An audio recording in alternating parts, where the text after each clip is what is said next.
दोस्तों स्वागत है आपका बीपीएससी प्लस में। आज हम लोग डिस्कस करने वाले हैं संसद के जो दो भाग हैं। ऐसे तो देखें तो संसद तीन भाग में डिवाइड है। एक तो आपका राष्ट्रपति, एक लिखें तो आपका राष्ट्रपति हो गया, फिर आपका राज्यसभा, और फिर जो तीसरा है वो है आपका लोकसभा।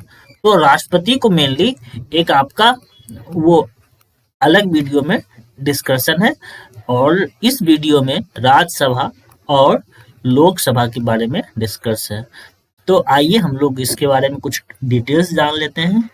तो ये जो है संविधान के भाग पांच के अंतर्गत 79 से 122 आर्टिकल के अंतर्गत संसद के संगठन, संरचना एवं अवधियों के बारे में डिस्कस है, जिसमें से राज्यसभा और लोकसभा भी है।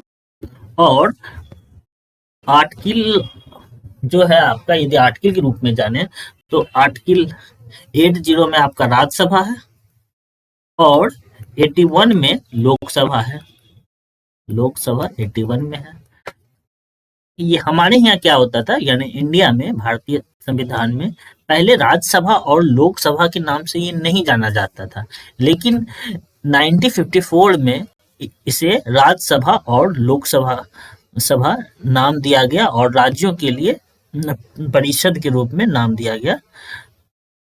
और राज्यसभा को जो है उच्च सदन कहते हैं और लोकसभा को निचला सदन कहते हैं, या फिर प्रथम सदन, या फिर लोकप्रिय सदन, कुछ भी कहा जा सकता है। मतलब ऐसे तो बोल चाल की भाषा में हम लोग राज्यसभा और लोकसभा का ही उच्चारण करते हैं।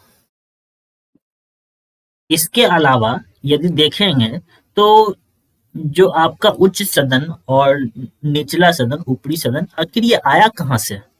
तो ये जो है आपका ब्रिटेन के संविधान से हम लोगों ने इस चीज को लिया हुआ है। तो जो ब्रिटेन में होता है वहां पर हाउस ऑफ लॉर्ड होता है। तो हाउस ऑफ लॉर्ड होता है, और इसे हम लोग ऊपरी सदन के रूप में भी जानते हैं। और जो निचला सदन होता है उसे हम लोग हाउस ऑफ कॉमन कहते हैं। हाउस ऑफ कॉमन कहते हैं निचला सदन को, ठीक है, निचला सदन को। तो हम लोगों ने मेन रूप से वहीं से ऊपरी सदन और निचली सदन जो वर्ड है हम लोग ब्रिटेन से लिए हैं। अब यदि देखें तो अवधि के बारे में, लोकसभा कितने अवधि का होता है और राज्यसभा कितने अवधि का होता है। तो लोकसभा जो है वो आपका पूरे 5 वर्षों के लिए होता है, और उसे बीच में भंग भी किया जा सकता है। मतलब ऐसा कोई कंफर्म नहीं है कि यदि कोई सरकार बनी, कोई लोकसभा चल रहा है तो वो भंग नहीं होगा, वो भंग भी हो सकता है।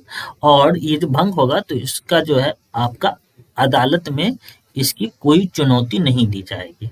और राज्यसभा में क्या है कि राज्यसभा में राज्यसभा को कभी भंग नहीं किया जा सकता है, और इसका प्रत्येक दूसरे वर्ष जो है 1/3 सदस्य को जो है सेवानिवृत्ति दे दिया जाता है, और फिर उसका चुनाव फिर कर लिया जाता है। तो राज्यसभा के सदस्य का जो है कार्यकाल यदि कहा जाएगा तो ये 6 वर्षों का कार्यकाल होता है, और प्रत्येक 2 वर्ष में 1/3 भाग को घसका दिया जाता है। तो ये जो अवधियां हैं राज्यसभा और लोकसभा में, ये आपका इस तरीके से डिफरेंशिएट होगा। अब आगे देखते हैं कि इसकी संरचना क्या है। तो इसमें जो है राज्यसभा में देखें तो राज्यसभा में 250 मेंबर होते हैं। इसमें से 12 मेंबर क्या होता है कि वो नामित किया जाता है।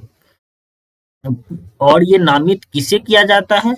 जो व्यक्ति जो है कला, साहित्य, विज्ञान या समाज के विशेष सेवा में अच्छा प्रदर्शन करते हैं, तो उन्हें राष्ट्रपति के द्वारा नामित किया जाता है, और ये 12 मेंबर होते हैं।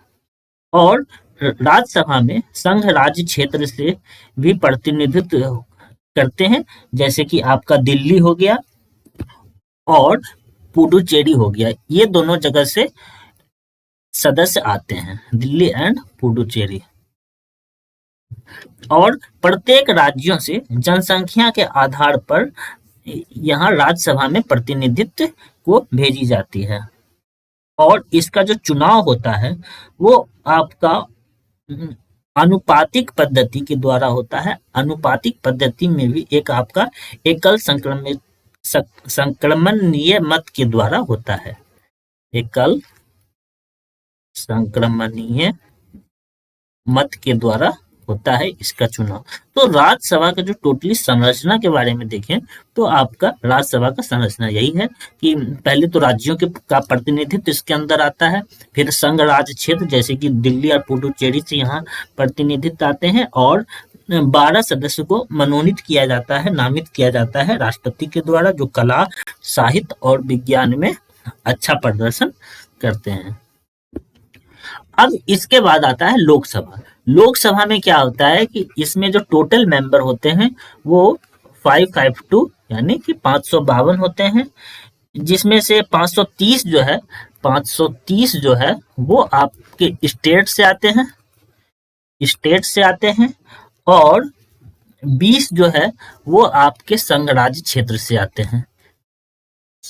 संघ राज्य क्षेत्र से आते हैं, और जो 2 मेंबर होते हैं इसे मनोनीत किया जाता था, लेकिन अब इसे संशोधन के द्वारा अब इसका मनोनयन नहीं होता है। लेकिन फिर भी अभी भी इसे जानना जरूरी है कि ऐसा होता है, क्योंकि अभी इसे हाल फिलहाल में इसे रिमूव किया गया है, तो इसीलिए इसे भी जानना जरूरी है। अब ये जो है, अब हमें देखना है कि राज्यों का प्रतिनिधित्व। राज्यों के प्रतिनिधित्व में जो है ऊपर से 5 राज्यों को देखेंगे, जो और काफी बार देखा गया है कि ऊपर से 5 राज्यों में लोकसभा का जो प्रतिनिधित्व होता है उससे क्वेश्चन भी आ जाते हैं। और फिर दूसरा जो है वो आपका संघ राज्य क्षेत्र से है, और तीसरा जो है नामित सदस्य, अब इसे रिमूव कर दिया गया है।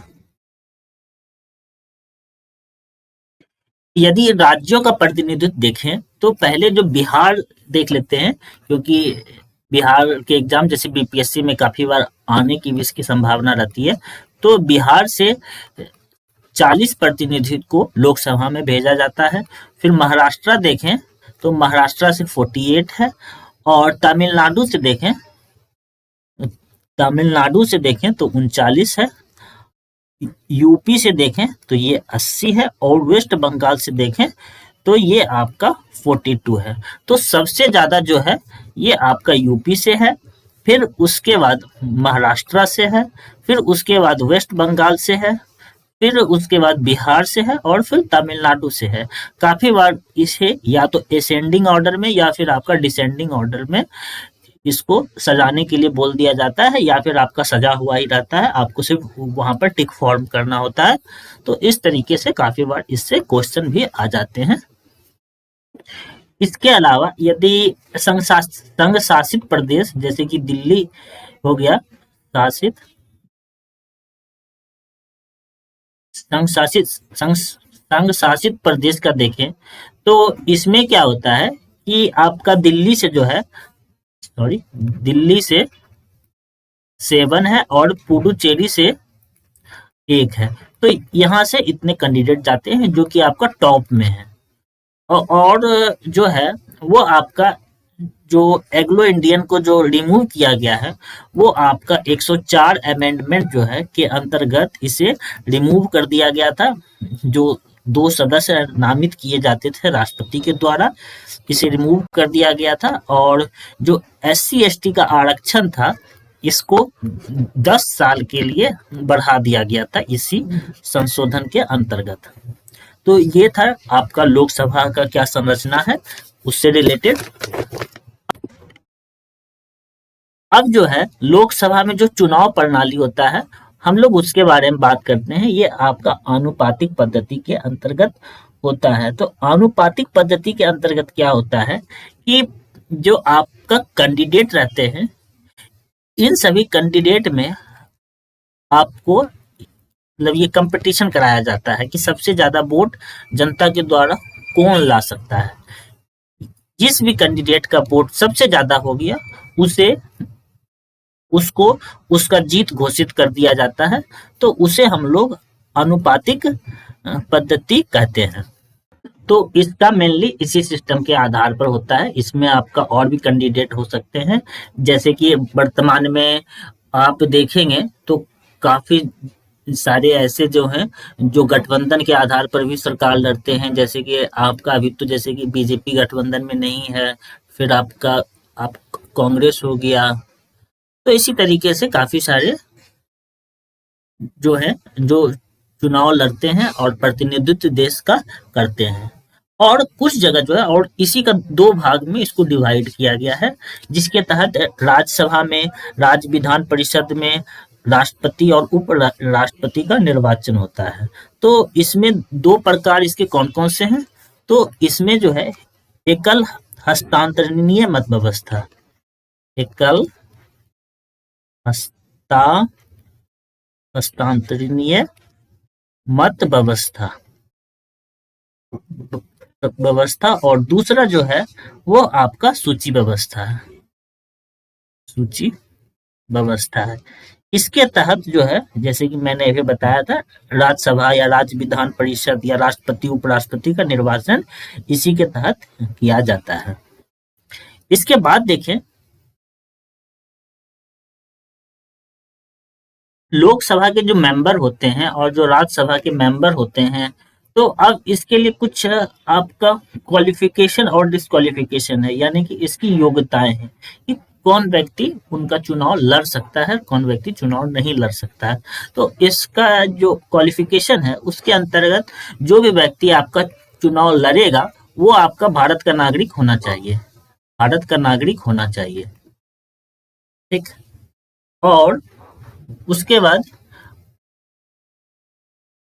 और राज्यसभा के लिए उसकी उम्र 30 वर्ष से अधिक होनी चाहिए और लोकसभा के लिए उसकी उम्र 25 वर्ष से अधिक होनी चाहिए।